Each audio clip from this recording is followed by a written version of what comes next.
Welcome back to the Real News Network. This is Reality Asserts Itself. I'm Paul Jay in Baltimore.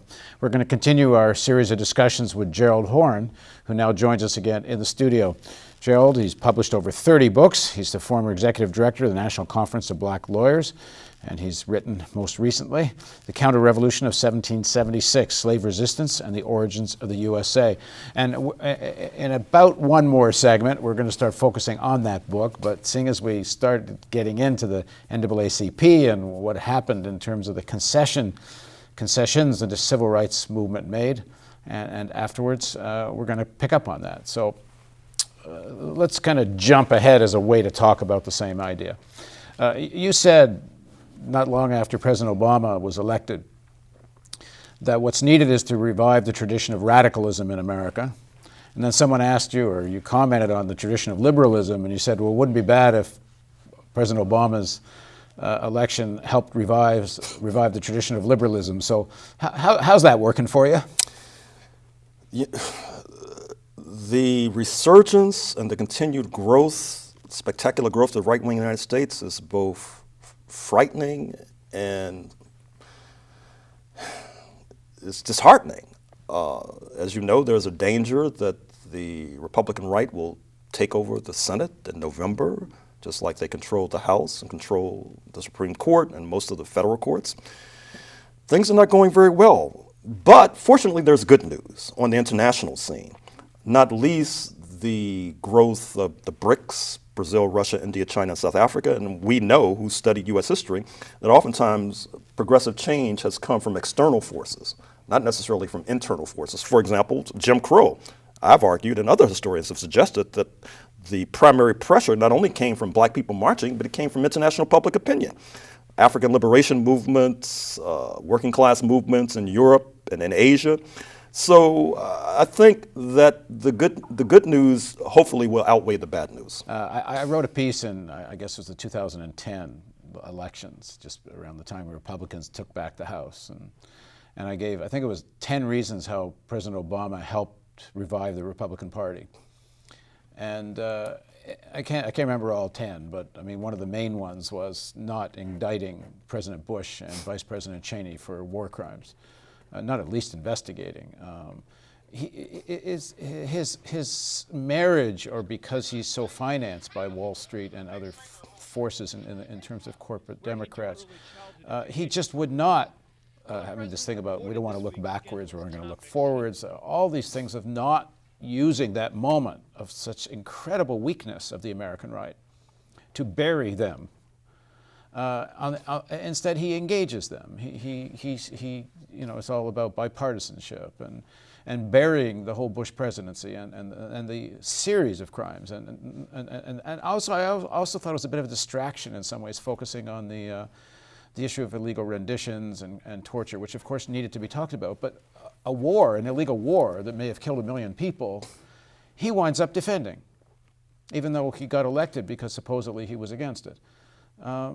So, I mean, I wonder, it's not that he didn't just revive a tradition of liberalism, which I agree could have been. There was a moment there of this kind of liberalism where within the American elites, there is a kind of liberal tradition of sorts, and it's better than the far right, but he didn't do that.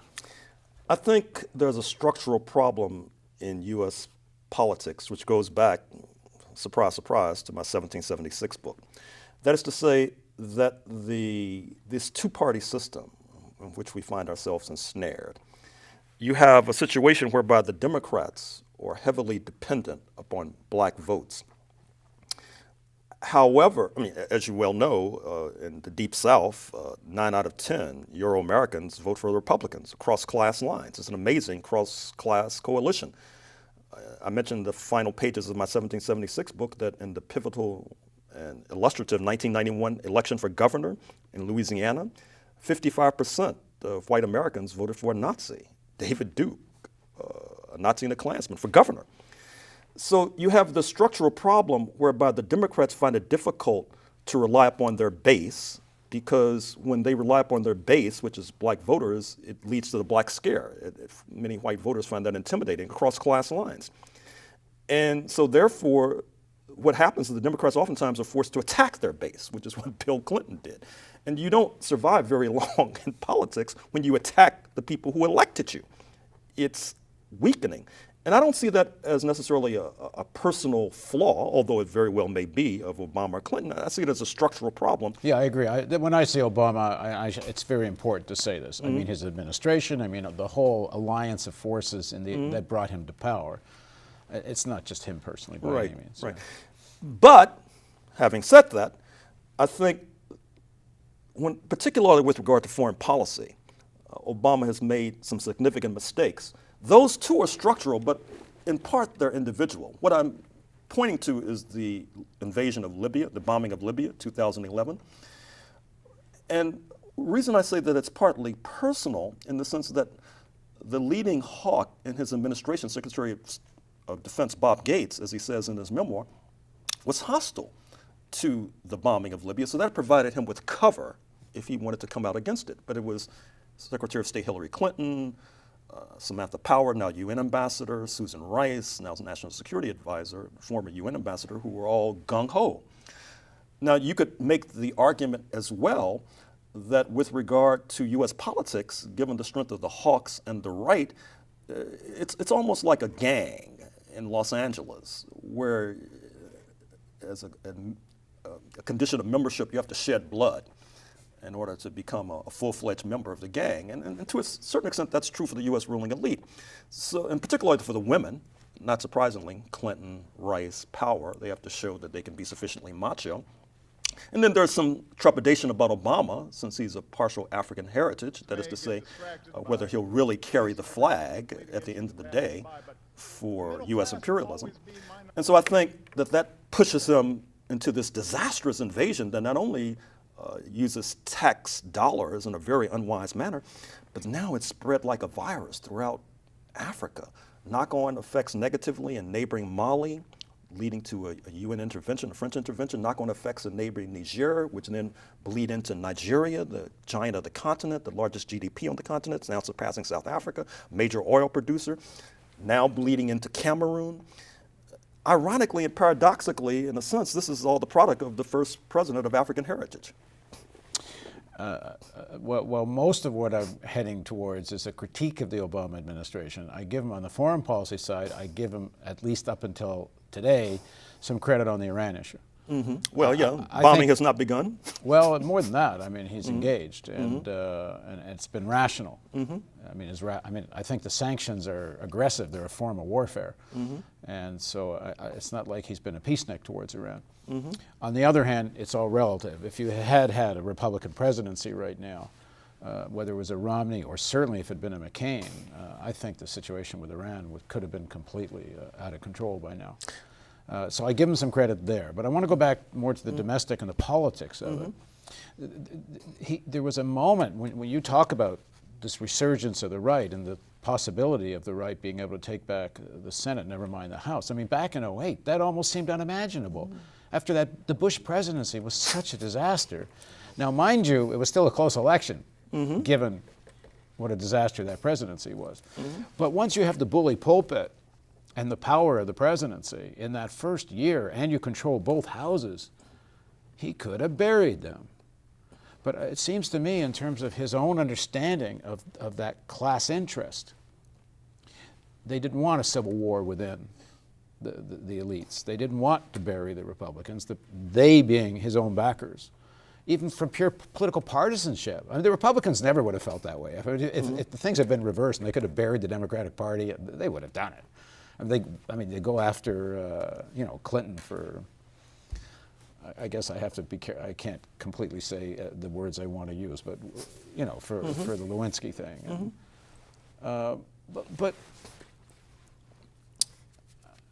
But this rise of the strengthening and reorganization, revival of Republican Party, you got to put on the Obama administration. Well, in part, I mean, certainly there's a very severe case of amnesia that's part of the U.S. national psyche.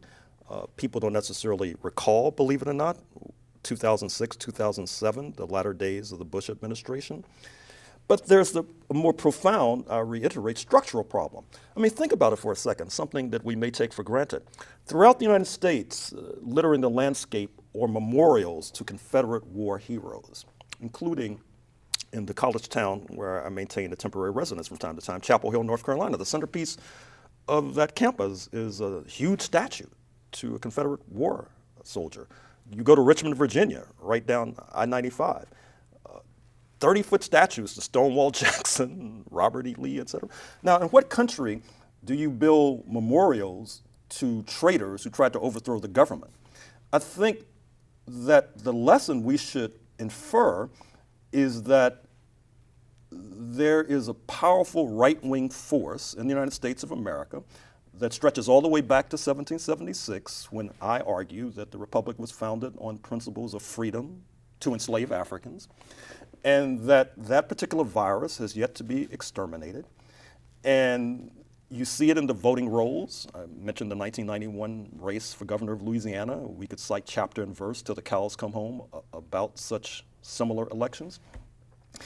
And even though Obama can win the 2012 election, he loses the white vote 6-4.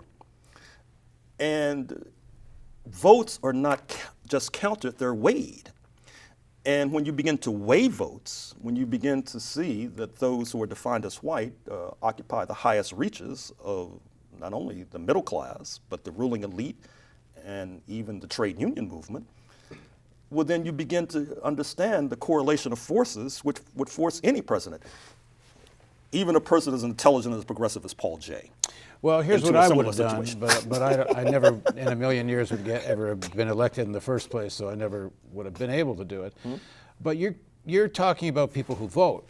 Mm-hmm. Well, what, 40% of people don't mm-hmm. vote, That's and right. The vast majority of them are probably white, especially mm-hmm. in the Obama elections, mm-hmm. because a lot of poor blacks that normally don't vote did vote mm-hmm. Because Obama excited them for obvious reasons.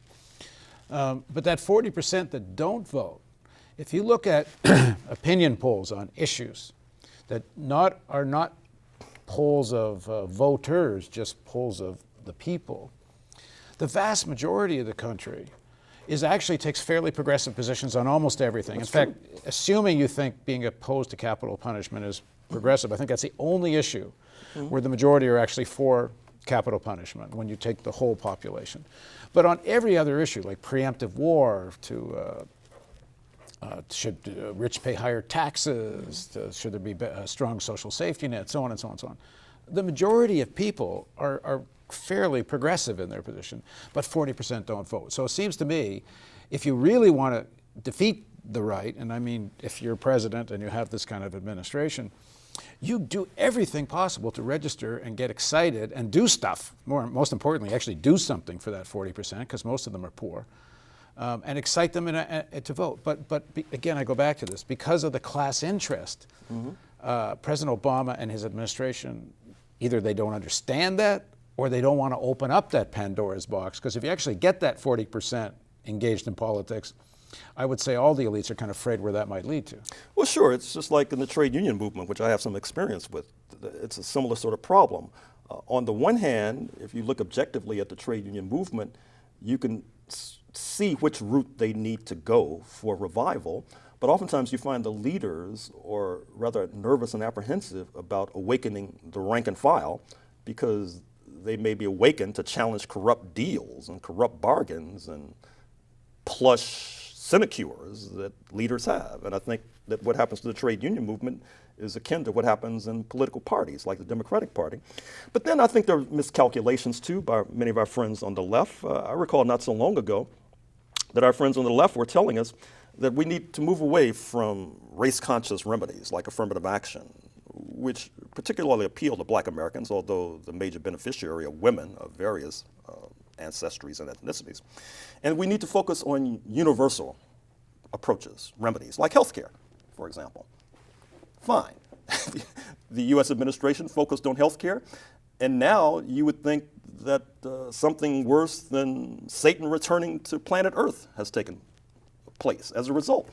I think we also have to look at the intensity of voters and the intensity of certain classes the intensity of feeling. I mean, for example, if you look at a question like abortion, for example, you'll find perhaps majorities are in favor of a woman's right to choose. But if you look at the intensity of those who get involved in that issue, oftentimes it's the anti-choice movement that has the flame of intensity. And at the end of the day, the flame of intensity is oftentimes what wins the day. Mm-hmm. I guess the point I was making was that if you look at this structural issue, and I take your argument, because in the end, it still is about who votes and who doesn't vote, that there really is a very powerful right. I mean, just look at that '08 election. In spite of how terrible the Bush presidency was, it's still, just a matter of a few points between Obama and McCain. And I think perhaps sometimes I personally maybe underestimate just how powerful that force is. But the point I was making is that if you actually want to defeat that, it's actually a minority in the country if you think of the 40% who don't vote. But the Democratic Party and the unions themselves on the whole, they do a little bit about registration. But like, for example, the Democrats let ACORN get smashed, and ACORN was this organization that focused a lot on registering poor people. And I don't know, after ACORN got torpedoed, there's still some registration efforts, but not a massive campaign. And it's that this administration, like much of the hierarchy of the unions, much of the hierarchy of what's now the inheritors of the civil rights movement, they don't want this kind of transformative change. They're as afraid of this 40 or 50% of poor people as the elites are. To a degree, that's true. But also, if you look at the structure of the two major parties, in the Democratic Party, you have this uneasy coalition between base voters, who oftentimes are working class, oftentimes black and brown. And they're in an uneasy alliance with capital that oftentimes is heavily invested, that doesn't necessarily employ that much labor, like Wall Street, for example.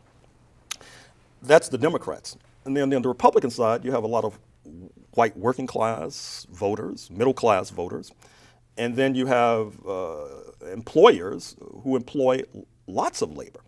And that's been the case for decades now. And if you think about it for more than a nanosecond, given that correlation of forces in both major parties, it gives you an idea why the progress is so difficult. Because obviously what you need is for the base voters of the Democrats, working class people, to ally with the base voters of the Republicans, who oftentimes are working class people.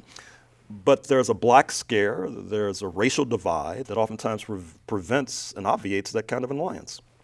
And we get back to the past weighing like a nightmare on the brains of the living. And so we're going to pick up this and really start going through your book, the 1776 book, in the next segment of our interview on Reality Asserts Itself on the Real News Network.